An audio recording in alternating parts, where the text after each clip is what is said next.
করেছেন যে ফরহাদ বিএনপিকে ভাঙতে চায়, দুভাগ করতে চায়, ও রেজাককে প্রধানমন্ত্রী বানাতে চায়। আপনারা কোথায় গেলেন এখন?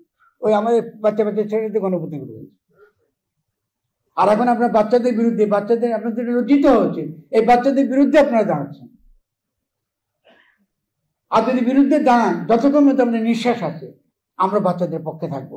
এবং বিএনপি থেকে এই ধরনের যারা এখনো পর্যন্ত ইতিহাস থেকে শিক্ষা নেয় নাই, অভিজ্ঞতা থেকে শিক্ষা নেয় নাই, তারা আজকেও কালকেও বঙ্গোপসাগরে ঢুকে যাবে।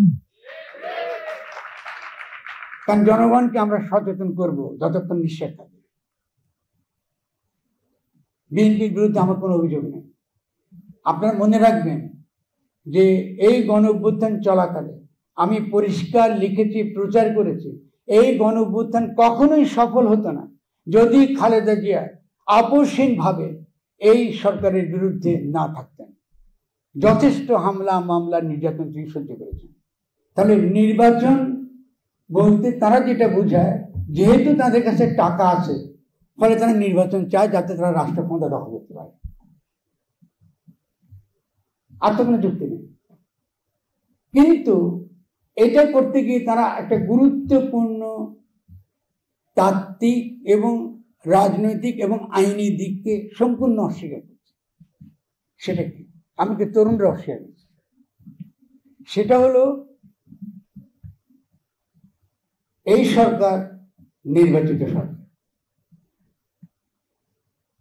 যেহেতু তত্ত্বজ্ঞান নাই তাদের, তারা বলতে পারছে না গলা জোর করে যে ডক্টর ইউনূসকে আমরা বসিয়েছি গণ অভ্যুত্থানের মধ্য দিয়ে, রক্ত দিয়ে তাকে নির্বাচিত করেছি আমরা। তো ভোট গুরুত্বপূর্ণ না রক্ত গুরুত্বপূর্ণ? নির্বাচন কথাটা নিয়ে তো আপত্তি নেই, নির্বাচিত সরকার হতে হবে। তো তুমি ভোট দিয়ে নির্বাচিত করতে, আমি রক্ত দিয়ে নির্বাচিত করছি, তো কোনটা বেশি বুঝি? আমরা 72 সালে কোন সংবিধান প্রণয়ন করবার জন্য কোনো নির্বাচন হয় নাই। জনগণের এটা তার অধিকার। আমি একটা নতুন দেশ স্বাধীন করেছি, আমি দেশ স্বাধীন করেছি, কিন্তু রাষ্ট্র এখনো গঠন করি নাই। বলে রাষ্ট্র গঠন করবার জন্য একটা গণপরিষদ নির্বাচন আমার দরকার। এটা অধিকার, আন্তর্জাতিকভাবে স্বীকৃত, যে কোনো গণতন্ত্রের স্বীকৃত। তাহলে 72 সালের সংবিধান অবশ্যই বাংলাদেশের জনগণের সংবিধান কখনো ছিল না। 72 সালের সংবিধান ছিল পাকিস্তানিদের সংবিধান।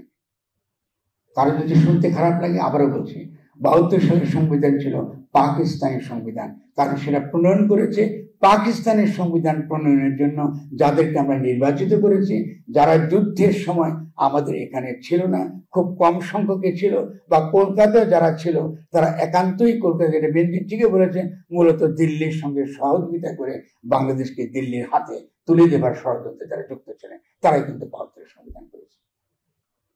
এখন খেয়াল করে, যদি এটা তরুণরা, এবার তরুণদের বলছি, এটা যদি আপনারা বোঝেন, তাহলে আপনারা যখন 72-এর সংবিধানকে আপনারা বাতিল করবার কথা বলেন, আমাদের লেখা থেকে কিছু পড়ে বা কিছু হলে আমরা কৃতজ্ঞ বোধ করি। তত্ত্বের গুরুত্ব দেখেছেন, ইতিহাসের গুরুত্ব দেখেন, জনগণকে সচেতন করতে হয়। তাহলে যদি এটা বলে থাকি আমরা, তাহলে এটাতে আমাদের টিকে থাকতে হবে। সংস্কার বলতে কিছু নাই, সংবিধান সংস্কার আবার কি? আমি তো গঠনতন্ত্র বানাইতেই পারি না, আমাকে তো কোনো গণপরিষদ নির্বাচন করতেই দেয়নি। তাহলে অবশ্যই একটা স্বাধীন বাংলাদেশের জনগণ যদি দ্বিতীয় স্বাধীনতা বলে, যদি এটা আমি, তাহলে দ্বিতীয় স্বাধীনতার তত্ত্ব মানিয়ে অসুবিধা নেই। ঠিকই আমরা নতুন করে স্বাধীন হয়েছি, তাহলে দ্বিতীয় স্বাধীনতার পর্বে যদি আমি নতুন করে আবার রাষ্ট্র গঠন করতে না পারি, আমি কি আবার 50 বছর ফিরে যাব না? আপনি কি 50 বছর আমাকে পিছিয়ে দেন না? আবার কি 50 বছর লড়াই করতে হবে এই জায়গায় পৌঁছাতে? আর কত জীবন দেবেন, আর কত রক্ত দেবেন? তাহলে অবশ্যই ছাত্ররা যখন দাবি করেছে আমাদের নতুন গঠনতন্ত্র চাই, তারা সঠিক দাবি তুলেছেন। কিন্তু কেন তারা সঠিক দাবি তুলেছেন ছাত্ররা এটা ব্যাখ্যা করে বলতে পারেন। তাদের যত বক্তৃতা শুনেছি, এটা হলো অ্যান্টি আওয়ামী লীগ বক্তৃতা। অ্যান্টি আওয়ামী লীগ বক্তৃতা আমাদেরকে কোথাও নেবে না, আমাদেরকে যুক্তি দ্বারা কথা বলতে হবে।